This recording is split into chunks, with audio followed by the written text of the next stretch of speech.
brothers named John and Robert Cockburn. Due to always putting quality first, and with the help of three other families, the Smithies, the Digas, and the Cocks, by the end of the 19th century, we were known as one of the best port wine brands in the market. But because of some financial difficulties, the brand was sold to a multinational called Arvis of Bristol. They tried their best to keep the quality of their wine, but their focus was more on selling big quantities. So over time, the quality started to decrease, and so did the popularity of Cockburn's. But in 2010, we returned to full family ownership and management when the Symington family bought both the brand and its estates, and once again, quality at the forefront of the company. The Symington family have been wine producers ever since 1662, and they not only own Cockburn, they also own some other brands as well, Graham's, Dow's, Ward's, and Quinto do Vesuvio in the port wine industry. And where are they from? England. Okay. Okay, so I'll just stop here just for a couple of minutes. If during the tour you are interested in knowing how many liters of port we have stored in each of the bigger vats, the best way to do it is to look at the plaque in front of it. On one side you see the date that the wine is transferred to the vat itself, and on the other side you have the amount of liters currently stored in there. If you can't find the plaque, there's other ways to tell the amount of liters, especially by looking at the rulers on the side. All of them have the white rulers. Through there, you're able to see the amount of liters once again, and on the other side, you're able to see the amount of barrels we would need if we were to transfer this wine to barrels like the ones here on this side, which hold around 550 liters each. Now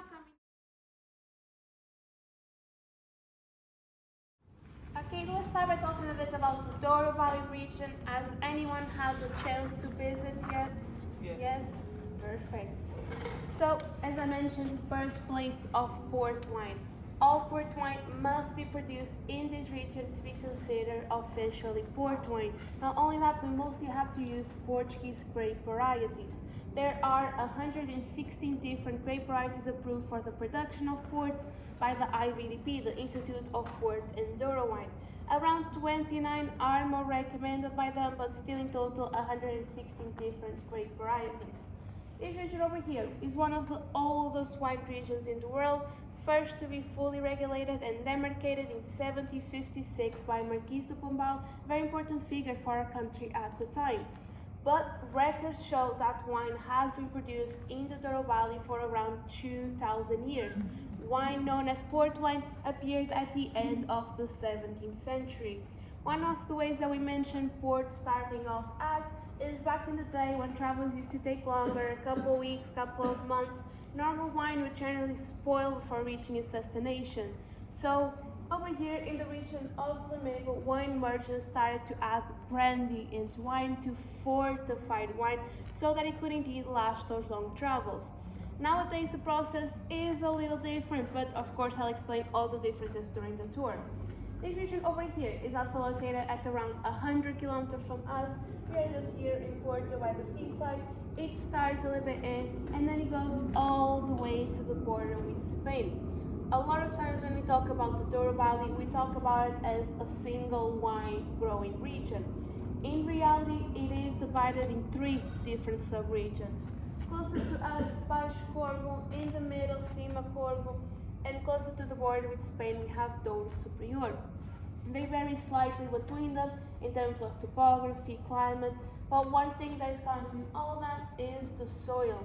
The soil in the Douro Valley is mostly made up of slate, in Portuguese xisto, and this is a very important stone for the production of port, very good at retaining heat during the day and releasing at night, keeping the plant always at a rather stable temperature. It's also a stone that, even though it's free draining, meaning all the water goes right through it, to make up for it, easy to break stone. So it's rather easy for the plant to break through the stone and reach the water and nutrients in the deeper levels. I'll pass it around and you'll be able to see all the layers in the stone. So if you don't mind, just over here. Thank you very much.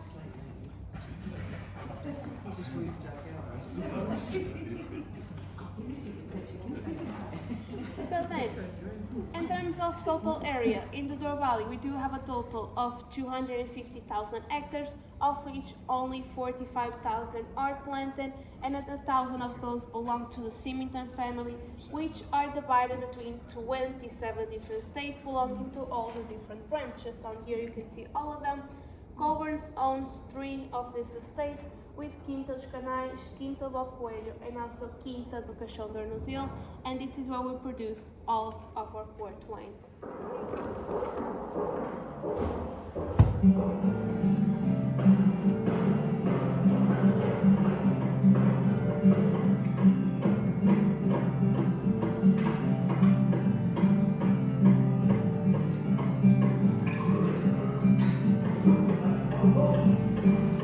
Bem-vindos às caves Cockburn. Estas são as maiores caves de vinho do Porto da zona histórica de Vila Nova da Gaia. Temos aqui mais vinho do Porto em pipas e balseiros de madeira do que em qualquer outra adega desta linda e tradicional zona histórica. Eu trabalho aqui com o meu irmão e 3 primos. A nossa família é produtora de vinho do Porto desde o século XIX. O meu bisavô veio cá em 1882. Mais tarde casou-se com uma senhora meio portuguesa, meio inglesa, e temos estado cá desde então.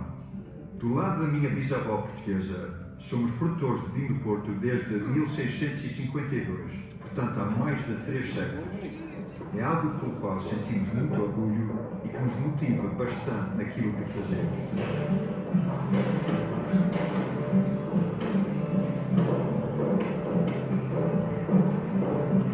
Welcome to the cooperage. This is a place which I feel is really the centre and the heart and the soul of the port, because without the cooperage you can't make great port.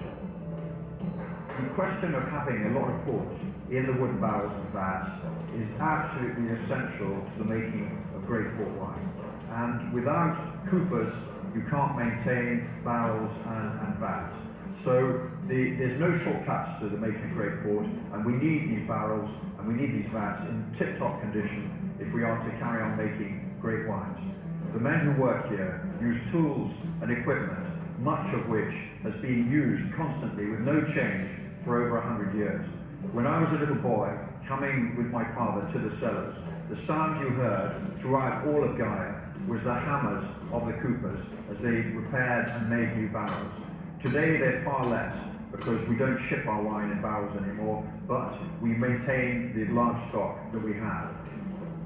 So I'd like to introduce you now to Sr. Emílio and his team of coopers in the cooperage.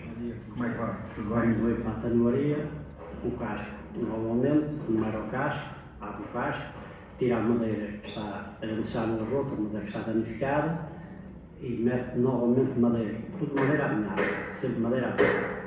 E depois reparamos o casco, e quando ele está reparado vai novamente para o sítio, para o armazém, onde se tira o casco.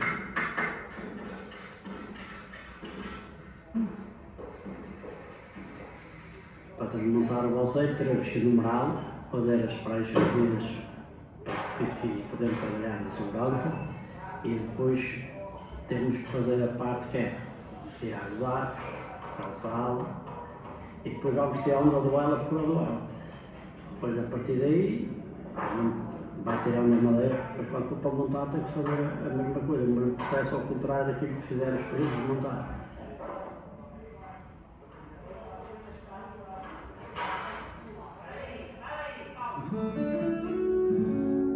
My cousin Charles will now tell you about the extraordinary and unique art of tasting and blending port from these barrels and vats in this magnificent cellar. These rows of pipes that you can see here in the lodge are where the aged tawnies will be laid down for 10 or 20 years to produce the Cockburn 10 and 20-year-old. They are normally set up 3, sometimes 4 in height, and the wines will be transferred into these casks normally when they're about 4 or 5 years old. At that stage, these barrels are set up all by hand, and the casks are filled with a wine that will then be taken off its lees once a year, but other than that, these wines will not generally be moved until they are blended into a lot such as the Cockburn 10-year-old. Nowadays in the wine trade, it is unusual to age wines any length of time in wood, and this lodge is a testimony to the authentic wine that we are producing. Port wine is produced in the Derry Valley, and after the harvest, the wine is brought down to Villanova de Gaia, which is close to the Atlantic Ocean and has a much cooler climate than the Derry, which is more appropriate for aging wines. The wines will initially be stored in these large wooden vats. This vat holds about 150,000 litres, and the size of the vat is important for producing wines like Cockburn Special Reserve.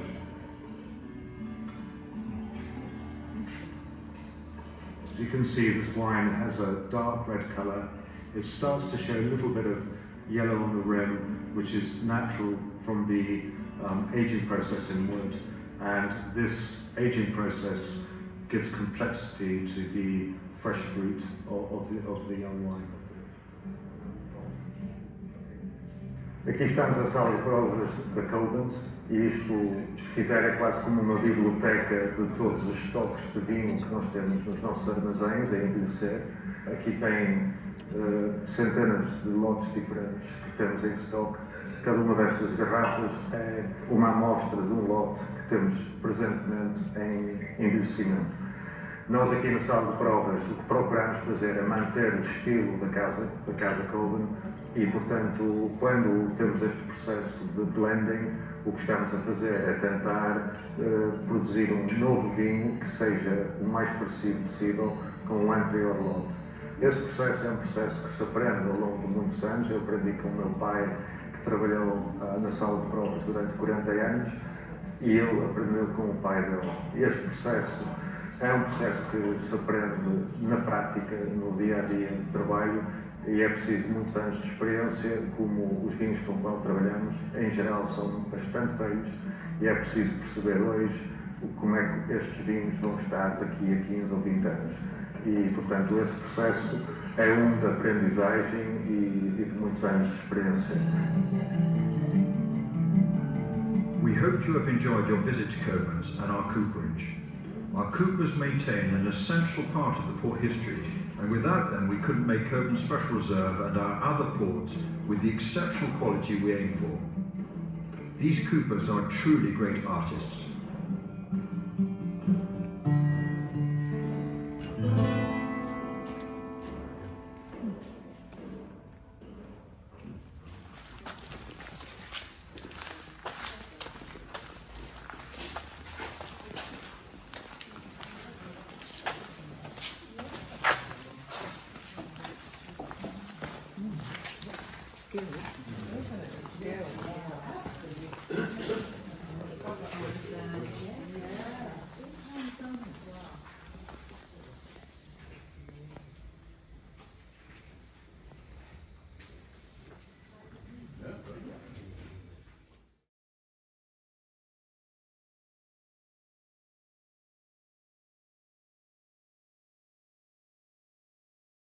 So, officially welcome to our cooperage.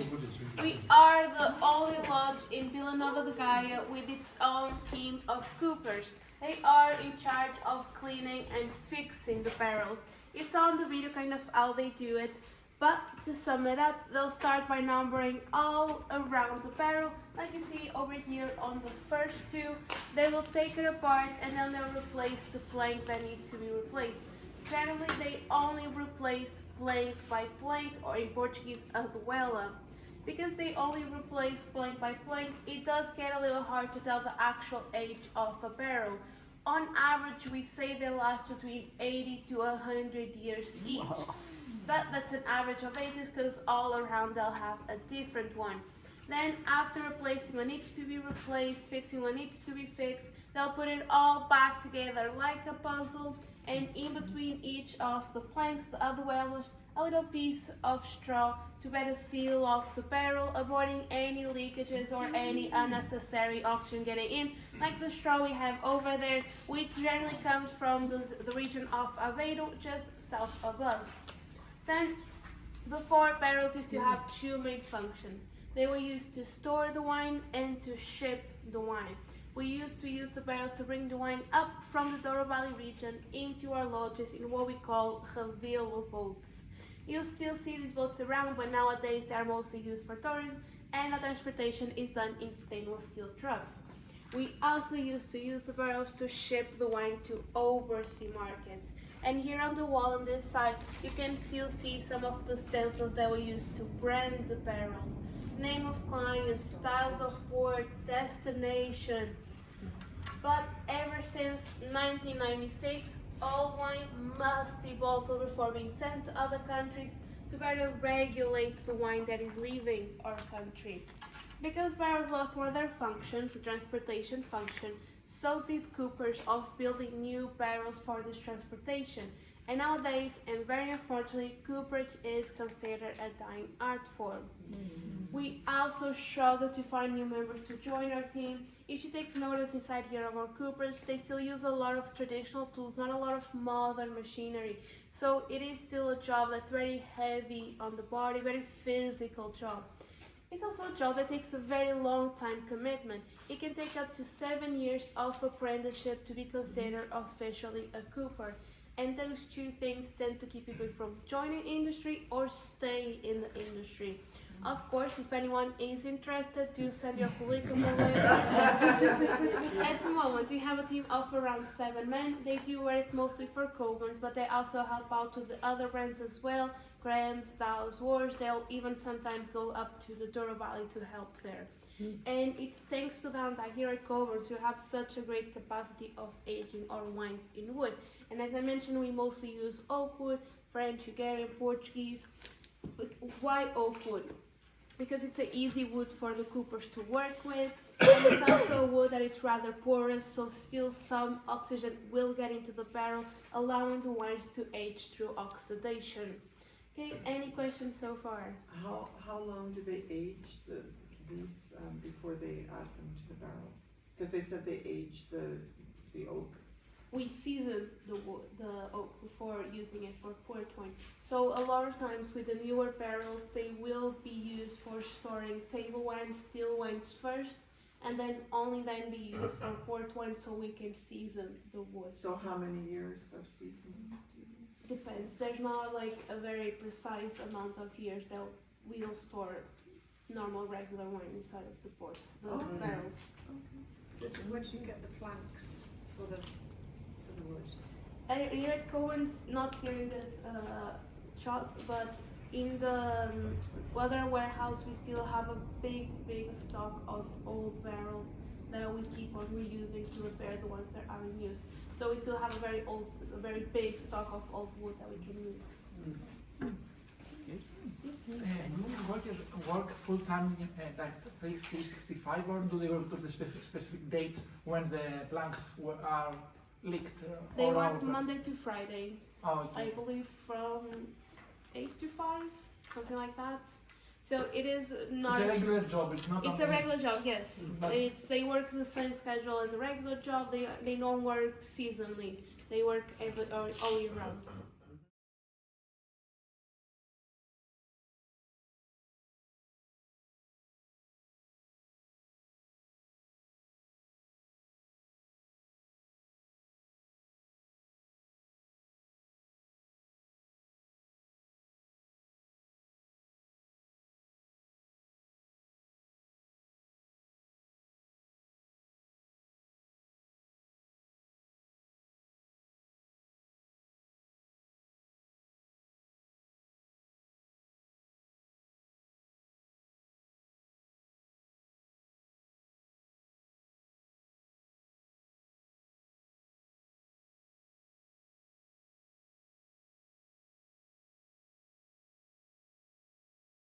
So on this side, a lot of you definitely did notice a much strong aroma of wine.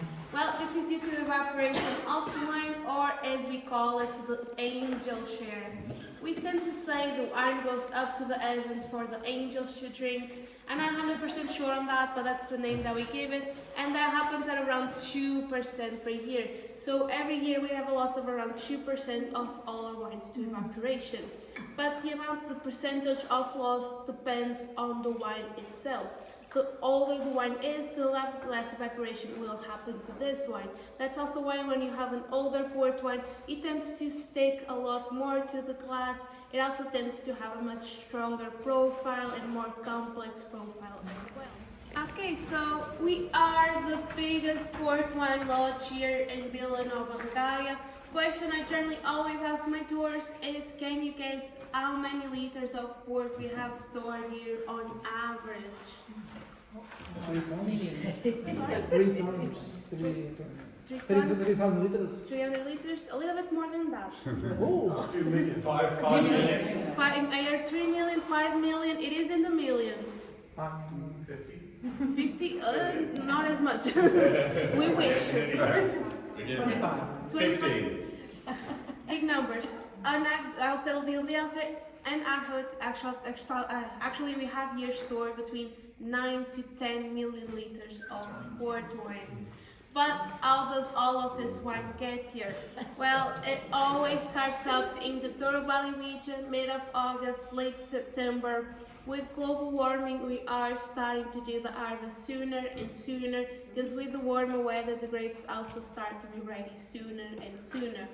Then, after the harvest, I say start one of the most fun parts of the process. We have the stumping of the grapes. I'll talk both about the traditional way and more modern way, starting off with tradition because it's a lot more fun. And if you've ever seen pictures of the Douro Valley during the harvest season, see the people with trousers up to their knees, always wash feet, don't worry, stumping on the grapes. Can I ask, when is that season? When does it start? The Stamping. After the harvest, so let's say middle of September, middle of October, we have that season. So, Let's go. in terms then of the traditional stumping, we only have one brand left here at the Swinton Family Estates that still does it, known as Quinta do Vesúvio. All of their port wines are still produced using the traditional method of the stumping. All the other brands use the more modern way, which is done, of course, by machines. But these machines are rather peculiar. So the human foot, strong enough to crush the grape, but not crush the seed of the grape. And if you're ever on accident beaten into the seed of the grape, it is quite bitter, and we don't want that bitterness in our wines, definitely don't want it. So the machines that were created have a silicone foot that works the same way the human foot does, only crushing the outside of the grape, never the inside, avoiding then that bitterness in the wines. After the stumping, we start the fermentation, which in port wine tends to last around only 2 to 3 days, while in a regular wine it generally goes up to a week. In port wine, once the sugars are at the right levels, the fermentation is at the right level, we will stop fermentation with the addition of grape spirit. And grape spirit is what came to replace the brandy that I mentioned at the beginning. So brandy has its own profile, its own colors, flavors, aromas, so it would alter too much the natural profile of the wine. It hasn't been used since the late 19th century. With grape spirit, we don't have that problem. Very neutral, no colors, no flavors, no aromas. What grape spirit does have is 77% alcohol.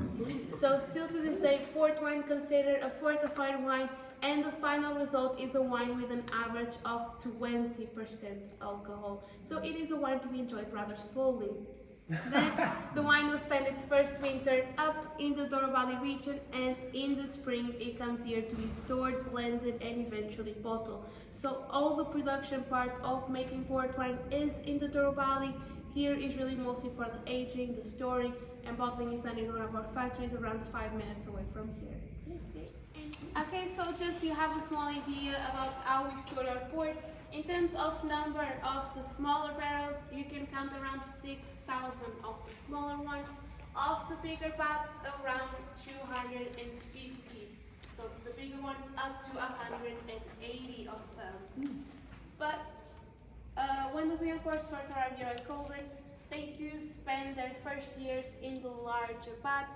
After that, a sample is sent into our tasting room, and from there they will kind of decide what will happen to this wine, whether it's more suitable to continue to age in wood or age inside of the bottle, and also which style of port it will fit better.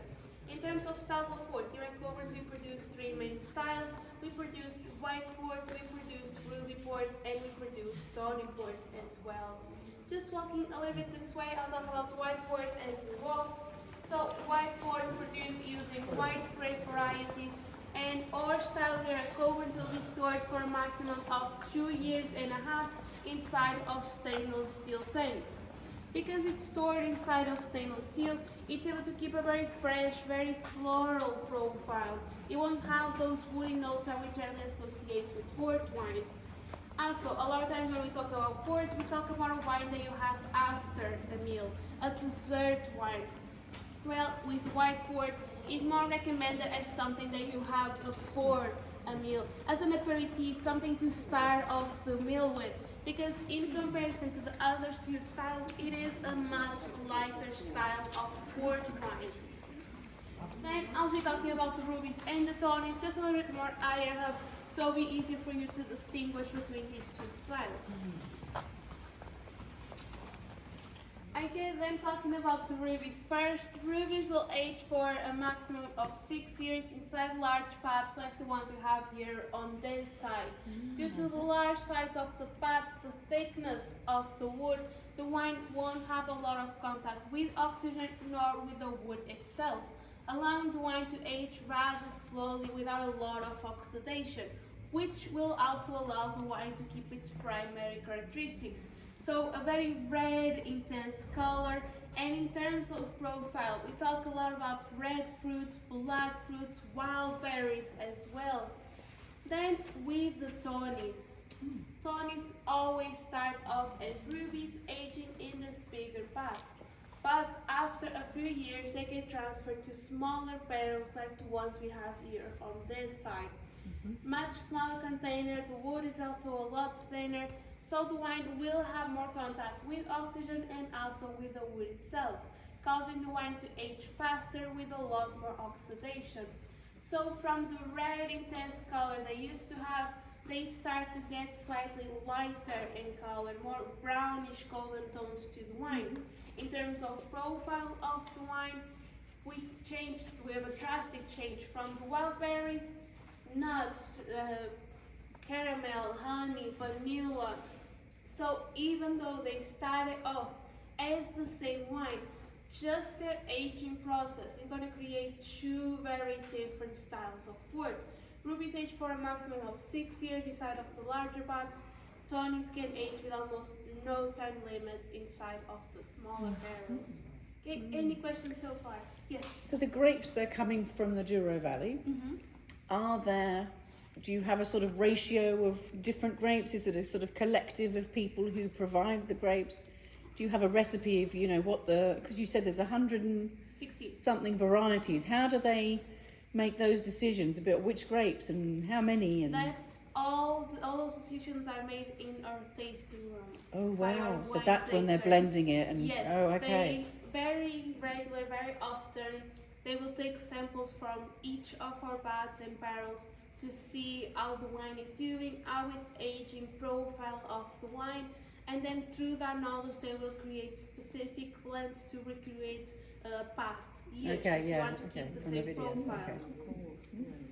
Okay, so they're not one single variety of grape? No, we use a blend of different Okay, always varieties. a blend, okay. Generally always a blend. Okay, any other questions? Then we'll just be walking a little bit this way, and one of the last things that I have to talk to you about is a subcategory of the ruby ports known as vintage ports. I'll talk about them inside our vintage cellar. That way you also get to have a look at the personal collection of the Symington family. As we make our way there, I'll talk a little bit about the building that we are in at the moment. So this building was originally built in the 1920s, but it did suffer some remodeling in the 1980s after a fire occurred here at our building. So traditionally in June we have this big celebration called San Juan. It's the biggest celebration of the entire city, and traditionally on that day we'll launch fire-propelled balloons into the air. You can imagine what happened. One of them did unfortunately land over here on our roof, setting part of the building on fire. It's said that on that day we lost around 2% of all our wine. It's also said that there was a river of port going all the way up here to the Toro River. That part we can't confirm, but the 2% loss was real. Nowadays we have ways to prevent from it not happening again, so it probably will never happen again. Touch wood. I have asked how do we prevent it. From what they told me, I'm not sure if this is true, some people will stay on our roof keeping the balloons away. Oh, right. With Okay. like Water cannons or something. with sticks. Oh, okay. So that's one of the ways we are preventing it. There's a private connection.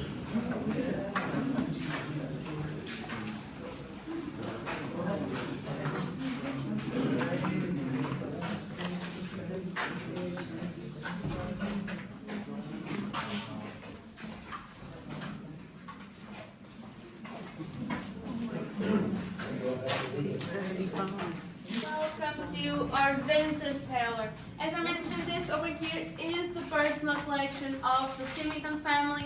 Unfortunately, none of the bottles are for sale. I'm very sorry about that. Then, when it comes to the production of vintage ports, when we have exceptional years, very, very good years up in the Toro Valley region that meet this very specific conditions, we use the grapes from those years to produce what we call vintage ports. Vintage port will start out by aging 2 years inside of stainless steel tanks. After those 3 years, a sample is sent into the IVDP, the Institute of Port and Douro Wine, will be classified in terms of quality of the port through a blind tasting. If the wine is able to get a 9 to a 10, it can be classified then as vintage port. Generally, brands will choose first to release what we call a classic vintage port. And in classic vintage port is said to be the highest quality you can get in terms of port wine. It's also one of the rarest styles of port wine. General decoration of a classic vintage port only happens 3 to 4 times per decade. And general decoration is when more than 51% of the brands declare a classic vintage in that year, also known as classic year. Our last classic year at Cockburn was in 2017, one of my personal favorite wines. And the 2017 together with the 2011 are considered some of our best vintage ports. Especially 2011, but 2011 was not only a good year for Cockburn, it was a good year overall, considered one of the best years for vintage port in the past 2 decades. If you ever find a vintage from this year, I always recommend to try it. It is a very pleasant experience, single estate vintage. So in a classic vintage, you use a blend of all the grapes estates, the best grapes from all of the brand's estates. In a single quinta vintage, single estate vintage, we use the grapes from one of the brand's estates, generally the estate with the best quality and the brand's main estate. Here at Cockburn's, ours comes from Quinta dos Canais. And if you ever find a bottle from each of the styles, the best way to distinguish between both of them is the single quinta vintage, single estate vintage. Always has the name of the estate that it comes from on the label, while the classic vintage one only has the year that it was produced in. Then most of these styles will be bottled unfiltered, and they will do most of their aging inside of the bottle. And inside of the bottle they can age for a very, very, very long time. That's also why you need to always store it in the proper conditions. And if you notice all around you, all our bottles are in the exact same position. It's very important to always store vintage port laying down. You want the wine to both be in contact with the sediment at the bottom and with the cork on the other side. If the cork starts to dry out, it can start to shrink, oxygen can start to get into the bottle. And then instead of really good, high quality port, you start to have very expensive vinegar. So it's best to always keep it laying down. Once you do decide to open it, always decant the wine. And this is a wine that is quite sensitive to oxygen. Generally keeps its best quality for 2 to 3 days. Personally, I say don't need more than a couple hours to drink it, but 2 to 3 days with a vacuum cork, it can go up to a week. That's also why we mention it as a special occasion. Why traditional, a lot of times, especially here in Portugal, is to give a bottle of a special year to someone so they can open it later on in life, at a wedding, an anniversary, retirement party even. Because reality is that vintage port only gets better with age, and that way you have a bottle of port that grew old with you. A lot of times what people also do is to buy a full case of vintage port so they can open it at different stages of the aging, because each different stage will have a slightly different profile to the wine. Then, as I mentioned again, aged for a very long time. Best proof of that here at Cockburn's is our oldest bottle of vintage port that we have. It's just over here on the corner in B22, and it's from 1861. Now, you can definitely wonder to yourselves, you can even ask me, is this wine even any good? Well, reality is that I have no idea about the quality of this wine. We haven't opened the bottle yet, so we can't be 100% sure. What I do know is that in 2015, to celebrate the 200 years of the company, the Symington family did open a bottle from a similar year, from 1863, and the wine was still good. It still got rather good reviews. So most likely, because it's always been stored in the proper conditions, it'll also be good if the Symington family does ever decide to open it. Hopefully I'll still be working here when they do, because I am very curious about it.